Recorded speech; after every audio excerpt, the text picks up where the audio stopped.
Hi everyone, welcome. My name's Nurse Phill at Support Worker Club, and today we're very excited to have a special guest with us. So we've got Jonathan Hall from Guide Dogs, and he's going to talk to us about everything to do with guide dogs, but also how we can help our clients when they've got vision loss and a bit of vision impairment, and what we can do to support them better. So big welcome, Jonathan. Thank you for your time today.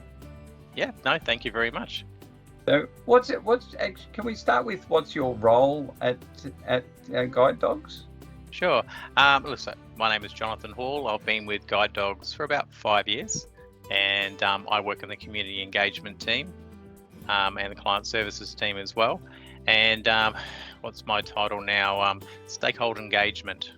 So basically, I spend my life traveling the state, talking to allied health providers, going to expos, and working on grants and different activities, talking about the 90% of things that we don't do, that we do, not just the dogs. Dogs are 10% of what we do, but then there's all the other services that we provide. And I spend my life educating the community and the allied health space. So Guide Dogs is only 10% of everything you do? Correct, yes. Wow. Yeah, but it's a great brand and everyone knows us for our dogs, and our dogs do a fantastic job. But before you can get a dog, there's quite a few things that you need to do first. Yes. Oh. Are you able to, can you give us a bit of an overrun of what Guide Dogs actually do? Yeah, certainly. So look, before you can get a dog, you have to be living independently, because ultimately we can't just give someone with low vision a dog, because the dog's not going to cook for you, it's not going to clean the house, it's not going to, it'll support you, it'll be your best friend, and it'll be a very handy mobility device. But you need to be able to feed the dog, clean the dog, walk the dog, look after it like it's a family member. So you need to be living independently before you have one in your house. And that's another thing. Your dog lives in your house, doesn't live out in the backyard, and it's with you 24 hours a day, 7 days a week. Doesn't matter where you go in Australia, apart from an operating theatre or an abattoir or a working kitchen, your dog is with you everywhere. So, and for a lot of people, that can be a challenging space as well. So, how did you come up with an alot in an abattoir? How did that happen? Oh, it's just there are stipulations. So there is a service dog legislation with the Queensland state government. Yeah. Around spaces where people can go. Yeah, and working dogs and that sort of thing. Do you know the name of that legislation? What it's called? What I can do is I will share that with you afterwards. That'd be great, because that'd be really helpful for our support workers. Well, especially around service dogs, because it's not just guide dogs. There's all sorts of other service dogs. Yes. And if people or organisations are found to be not providing access, like some restaurants say no, you can't bring your service dog in. For an individual to say no, there's a $15,000 fine. Which they can be hit with, and corporations can be fined up to 5 times that amount if they refuse access as well. Wow. So I'll share that document with you, and you can share it with the team. Yeah, because I had to look it up the other day, because they talk about units. So that's 100 units for a fine, and I went, oh, what's a unit? A unit's $147. 100 unit, right? $147. Yeah, because you know how if you get a parking fine or whatever, they say it's going to be 1 unit. Yeah. So so I looked it up online because I was just curious of what is a unit, because no one knew. So it's just interesting information. That is good unit. Well, we have a lot of service providers, as support workers we have with their service providers, have clients that do have service dogs. Like we recently were helping a client who had a seizure dog. Mm-hmm. So when they have seizures, it'll alert that they'll have a seizure. So that's really good legislation to be aware of. Well, that's right. Yeah, and it's good to be across it. Yeah. Yeah. So, just with the dog piece, guide dogs are specifically for low vision. So if you need a therapy dog or a diabetes dog, there's so many types of service dogs that you can get. Yes. We don't provide animals for that space, so we always recommend Therapy Dogs Queensland or Australia. You go to their website and they normally have links to local agencies who can help. And Therapy Dogs, Assistance Dogs Queensland and Australia as well. Another sites to try and go on. You just go and Google, and normally you might go Assistance Dogs Queensland and let's say Toowoomba, and they'll pop up with who in that area can help. Yeah, but it's a tricky place to play in because there's this massive need, but there's not many organisations out there delivering service dogs. Yes, that's very true. Yeah. That's brilliant. So what else does guide dogs do then? All right. Well, the 90% of other things that we do. 90%. Yeah. So number one, we have orientation and mobility specialists, and these are the people who we go out to the client, we go out to their home and to their community. Doesn't matter where they are in the state, and we teach them how to use a cane. Oh, yeah. And using a cane, look, it can take up to 18 months to 2 years for someone to be proficient. And we go to them because they need to be orientated where they live, how to get to the bus, how to orientate around their local community. So all of those type of services are delivered anywhere in the state where the need is. This week we've had practitioners in Mount Isa, on Palm Island off Townsville. Last week we were up in the Torres Straits working with children. There's been people on the Gold Coast this week. So it's wherever the need is, we go. So that's really interesting. So does the so your people go to exactly where the client needs you? So they don't come to you. There's no central place. Sometimes we hold what we call residentials, and we bring people in for advanced classes, and that's very handy for people to network and socialise with other people with low vision, because they get together, they talk about their support workers, they talk about their different plans if they have NDIS, they talk about how some of them can't get NDIS, all those sort of things, but they network, and we take them out in the community around Brisbane, and we give them advanced skills. So we tend to do that a couple of times a year, just depending on the need. But we do that, but most things we need to go to where they are, because that's where they're going to live. So it sure is. And you've got to make them feel comfortable in their space as well. Yeah, exactly right. Yeah, and because that's where they've got to be familiar with, and that's where the hazards are, and the potential for them to have injuries is in their own place. So making sure it's safe. Well, that's a key thing. And also, when someone gets a cane, they don't call up and say, hey, I need a cane, I've lost my vision. Our orientation and mobility team need to go out, and we need to meet with them. Canes are all different shapes and sizes, so it needs to be measured, and it needs to be the right fit for the client, the right type. If we were just to mail a cane out to them and say, there you go, it would be very irresponsible of us. And we know of clients who work with other organisations that have just got a cane in the post, and yes, they have walked in front of cars and buses. So really, it does happen. Yeah. So for us, we have to go out and be with a client before we can give them a cane. Yeah. So what could support workers do to recognise if the cane suits their client? Just say they've come in and they've got a client that's got a cane. How can they make sure that they've got a proper cane and not one that's going to let them go under a bus or a car? Well, you can just buy them offline. Look, the reality is, just ask a few questions. You got a cane. Who provided that? And what sort of training have you been given? Yeah. Yeah, because people are happy to share. Yes. They might say, hey, I bought it off eBay. I don't know what I'm doing. I'm just tapping around. Yeah, or else they might say, hey, Guide Dogs or Vision Australia has been out to help. Or there's independent orientation and mobility specialists who go out and help people as well. Yeah, okay. So if sounds like, so if they've bought it off eBay and they've got no idea, what can a support worker do? What would you suggest that they do with that?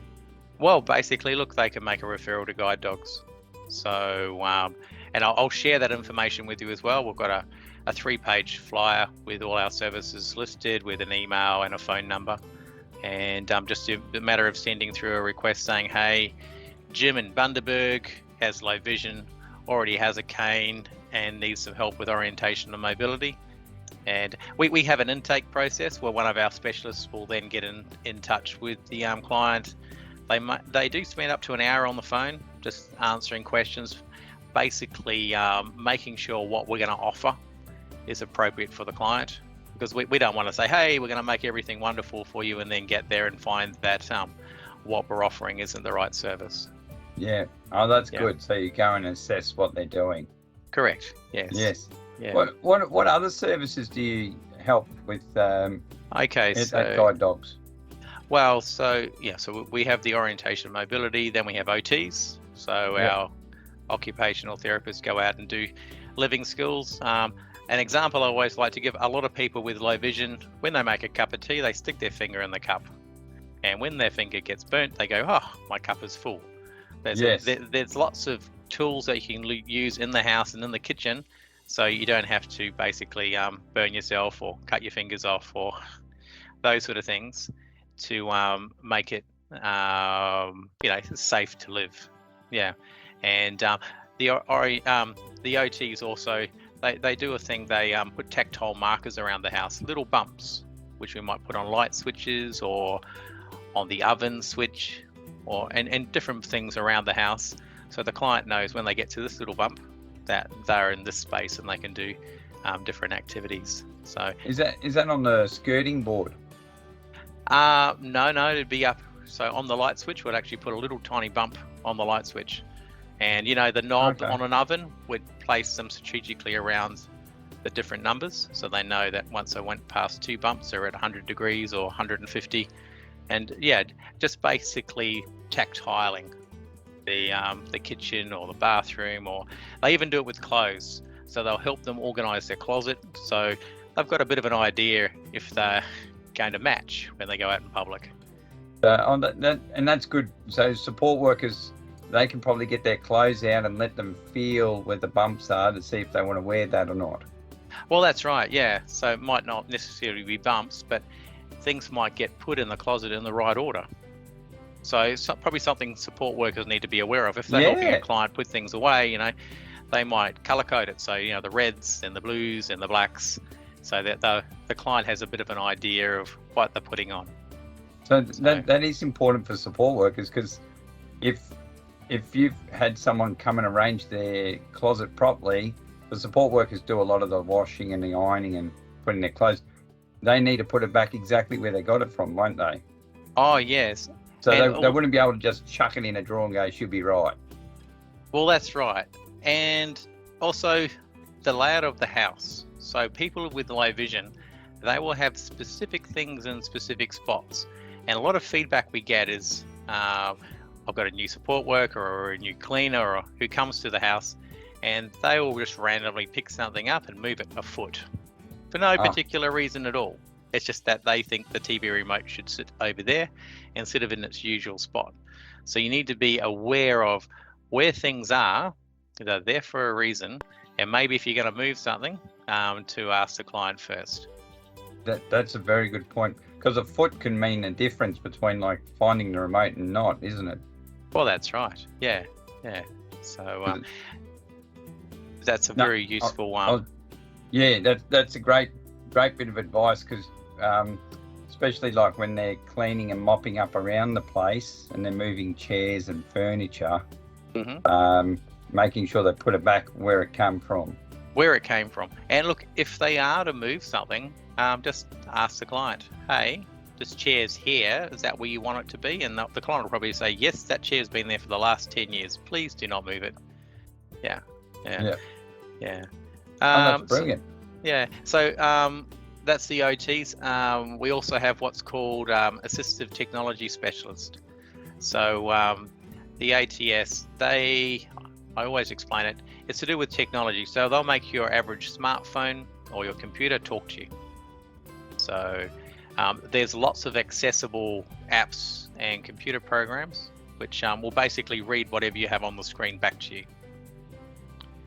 Is that the same as websites too? Is that what? How does someone that's vision impaired, how do they see a website that says will talk to you? How do they know that will be there?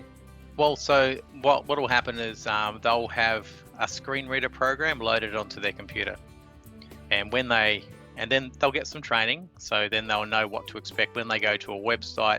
It'll just read each word out to them, and they can just tab along and work their way through the information. The biggest problem people have is probably only 2 to 3% of websites available are what we call accessible. They've been written in an accessible way so people with low vision can access them successfully. So that's the point. It's a massive frustration for people with low vision, and it's a big focus for guide dogs, because we are working with organisations to try and get them to write things in an accessible way. And quite often it's not that hard. Once we show the marketing teams, you do it this way, might take you an extra 3 or 4 minutes. We give them the tools, we give them everything for free so they can write their information in an accessible way. But then it's just a matter of them having the will to use those skills. So we've worked with regional councils, emergency websites, because we worked on a project a few years ago around preparing people with vision impairment for a disaster and accessing information online. And the QFIS website, the state government's website, all the local councils, none of them were accessible at the time. They were accessible for people with vision, or people who were deaf, but as far as people with low vision, everything was color-coded, which means absolutely nothing to a person who's vision impaired. Exactly right. So like even images on a screen, how do they know what the image is? Well, you see, there is a simple process. So you'll come when you're using the screen reader, you'll be tabbing along, and it'll say picture, and then you just add a comment, because it's as simple as going, here's a picture of a map of Queensland which highlights where services are delivered. So there's an explanation of what that picture means. Or it might be, here is a cow in a paddock. The grass is green, the sky is blue. Whereas a lot of organisations, it'll just come along and it'll just say image, and they'll go, wonder what's in that image. We'll never know. And quite often on websites, their opening pages are very colourful and with lots of images, and they'll just go image, image, image, image, and they won't be able to find any way of knowing what's on their page, and it's all too hard. Yeah. Okay. So like if we got web designers and people like that, they can come to guide dogs? Yeah, look, it's just a matter of getting in touch, and we can put them in, we can share the right tools. We actually have a free accessible toolkit on our website. Anyone can download it. It's about 30 pages long, and it has instructions on how to make social media posts accessible, how to make your website accessible. It's got links to all the free tools that you can use as well. That is brilliant work. That's brilliant work. What other assistive technologies do you have? Okay, so the obvious ones are smartphones, normal mobile phones, and computers. And on top of that, there's special screen readers. Not screen readers. What would we call them? Digital magnifiers. So there's magnifiers that you can. It's got like an iPad screen on the front, and you pop it on top of a document, and it just makes the letters larger. And you can push a button and change the letters from black on white to black on yellow, or yellow on black, or reds or greens. You can change the color schemes around, because for a lot of people with low vision, it's to do with the colors. It's to do with contrast, and quite often a black on yellow is far easier for them to read than the usual black on white.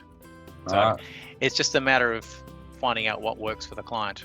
And what helps with them. And what helps. And look, there's varying degrees of supports for this. They start at about $1,300, and they go up to the tens of thousands. So once again, it's what the client needs. Some of them you can put them on top of a document and it'll just have a look and it'll just start reading the information straight back to you. But those are the ones that cost, $5, $10, $15,000. So it comes down to what's right for the client. Well, at the time. At Now, the time. See, at Support Worker Hub, like we educate support workers with first aid and CPR. And one of the questions we get asked quite frequently is, because you've got your algorithm D for danger, R for response, S is for send for help. So how does someone with low vision, like we're meant to call O, but is there another number or another way that someone with low vision can access emergency services? Well, on a smartphone, if you hold your fingers down on 2 buttons for long enough, it will automatically call emergency services. Any two numbers? Well, no, any 2 buttons on an Apple phone. I know that if you hold them down, and those are the sort of skills that we share with people. It varies from smartphone to smartphone. So if they've got like an Android phone, it might not do that same thing? Well, put it this way, we advocate for Apple because Apple has a lot of free accessibility just in the phone. It's just a matter of knowing how to switch it on, and once it's just all there, it's easy. Whereas you can do the same with Android, but you have to download apps and do your juggling piece, because with Android, things are just a little bit more complicated. And like some people like the Android system, some people like the Apple system. So we work with both, but if someone doesn't have a phone, we say, hey, get an Apple because it's all there for free. And it's just a matter of us switching on those features. And away you go. Oh, that's interesting to know. And it's the same with Apple, with the phones, with the iPads, and with the laptops and computers. It's just all there ready to go. It's easy. It's all done for you. It's done for you, yeah. So look, the first lesson you have with your smartphone is they turn the screen off, because if you're vision impaired, you don't need to see the screen. And there's ways of doing things, and the phone just talks to you just from you tapping and doing particular movements. And you just work through the menus, and apparently if you're vision impaired, having your screen turns off makes things very easy. And, yeah, right. Yeah, a lot of people wear bone conductive headphones, so that it's a wraparound headphone around the back of your head, just sits there above your ears. You can still hear the environment around you, so if you're out walking or you're in a cafe or you're at work, you can still hear your colleagues talking to you, and you can make the phone read emails or text messages or give instructions just in the background without anyone hearing. And, wow. That's amazing. It's great technology. Yeah. That is really good. Is there any because what I was wondering too is, what things can support workers do to help someone that has low vision around the house, and then when they go out into the community? What can they do to assist their clients? Well, basically, communicate. If they can see gaps, if they can see areas that concern or worry them, engage and say, hey, look, we can see these challenges. Would you like us to find some help for you? So, asking the question. Don't be afraid to ask, because especially the older people, they normally have workarounds. Like they might have been gradually losing their vision, and they've had workarounds for years. But quite often we can show them a couple of easy steps, and it makes them a little bit more independent or a little bit more confident, and away they go. And how about because a lot of support workers, they do a lot of community access with their clients. Is there anything like when they're out in the community that could assist them to support their client with low vision better? Well, they could advocate on their behalf. So if there's an access issue or a problem, but you can come to us as well. We actually work in the access space. At the moment, we're working very closely with the Queensland Rail Network with the new train stations and accessibility with trains and buses. We're very active in that space, and we will advocate. But there is an advocacy service. It's a free service to anyone with a disability. The company acronym is QAI. I can't remember off the top of my head what that stands for, but if you have a client who needs advocacy services, it's free.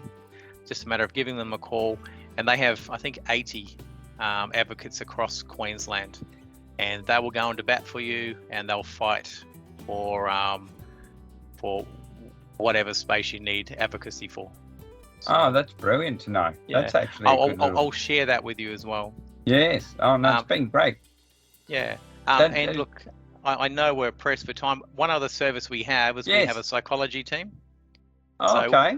When people lose their vision, there can be mental health challenges going on. And quite often people might not want to share with the community that they're vision impaired. So quite often before they can start using their cane or and go out in the community and receive help from us, we need to engage and talk to them around, the benefits of what we can do and how we can support them. So our psychology team is very busy. I was going to say, and does your psychology team also write up reports for them for NDIS?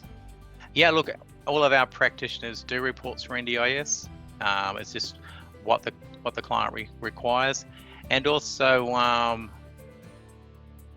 we're not funding focused. So Guide Dogs is 85% self-funded. So that means that we have donors, we do fundraising, we get bequests, we get grants. So we're 85% self-funded, only 15% funded through NDIS and other bits and pieces. So that means that we go everywhere. So if there's a client who isn't an Australian citizen, can't get supports from the government, we'll still go and help. And the help doesn't get delayed because they don't have funding. It's prioritised on a need. So and that's something we're very proud of. That is a great reason. Yeah. And quite often, look, we'll go straight out as long as our capacity is available. We'll get out to the client as soon as possible. That they may get funding 6 months later, and that's always nice, but it's not going to stop us from getting out there and helping and making sure we support them. Correct. It's just because like what we did with the donation, that was really cool. How can people donate and actually help out? Oh, look, so there's options to volunteer. We always need volunteers across the state. If you live in the Brisbane area, you can be a puppy raiser. So basically, pups are born and they stay with mum for about 8 weeks. And then from 8 weeks out to about 6 or 7 months, they go out to a puppy raising family, and they live with a family. And there's some training that you have to do, and you have to come in for different training, possibly on weekends during that. And then after 6 or 7 months, you swap to another family with that puppy. So then they have an experience with another family up until the 12, 18-month period. And then they come into Guide Dogs for intensive training. And then at about the 2-year stage, they're fully trained and they're ready to go out to clients. So it's very intense process, actually, raising a guide dog. It's quite, it is. Yeah. Very involved. And when you do that piece, the food's paid for, all the vet bills are paid for, it's just you being part of the process. Yeah. And on top of that, there's options for fundraising and other operational bits and pieces that go on within Guide Dogs. So it's just a matter of going on our website to see how you'd like to volunteer. Volunteer, that's brilliant. Yes. That's really brilliant. Must be over the age of 18. Oh, really? For insurance reasons, yeah. Insurance, it stops a lot of kids helping, doesn't it? It does, but with kids we have student ambassadors, so we can engage kids through their schools. So we'll go out and set up their school with an ambassador program. Okay. Yeah. Oh, that's good. So they can still be involved and get them started early on the. Well, that's right. Yeah. On the pathway. Yeah.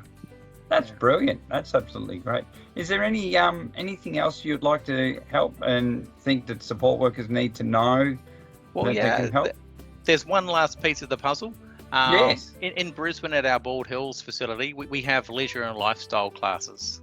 They run weekly, and people with low vision can come in. They can do cooking, yoga. We have a clay class.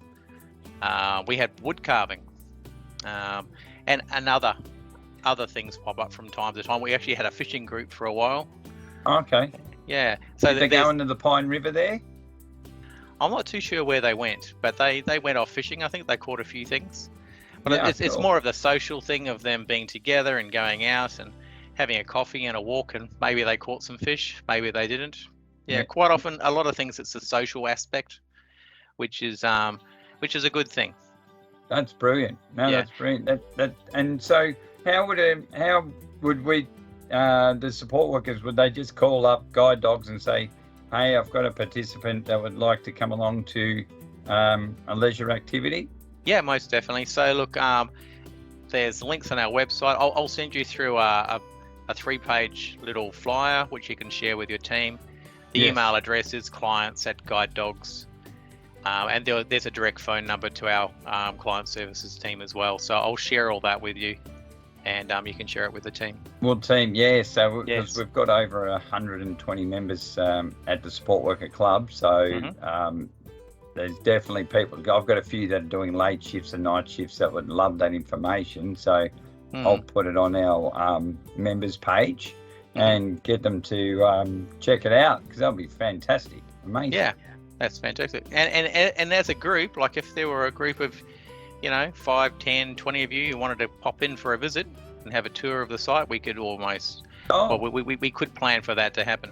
Yeah, we could it would be a planned thing, not a pop-in thing. It'd have to be a planned thing. Like if there was a decent sized group, you could come and we could give you an experience for an hour or two, so you could see our site. We'd even probably put you under blindfold and get you to prepare morning tea and see how interesting that is. That'd be good. That'd be good. Yes. Do you do anything with blind cricket? Not at the moment, but yeah, the whole blind sports thing. We share information about how people can be involved. We do have a game called Swish, which is like low vision table tennis. Oh, and we have those facilities on site, so sometimes visiting groups get to have a go at Swish under blindfold. Yep. Yeah. Oh, that's really cool. Yeah, but we don't really have the space to take everyone out to play cricket or golf. Yeah. Well, no, it's you're right. Like today, I think a lot of support workers and people that are in the club will go, oh my God, look how much guide dogs actually do. It really is 90% of everything else to help people with low vision. So, well, that's right. And giving us a great overview. That was amazing. Yeah. And once you've done those 90%, then we can consider you for a dog. And yes, a lot of people, once they have some independence, they might go, I don't really need a dog now. Or whereas some of them go, yes, definitely do. I'm independent with my cane use and other living skills. Give me a dog. That'll be fantastic. But in a lot of other ways, they go, no, I'm feeling quite comfortable and independent now. And don't need to go down that path. They don't need to. Actually, I just thought of a question.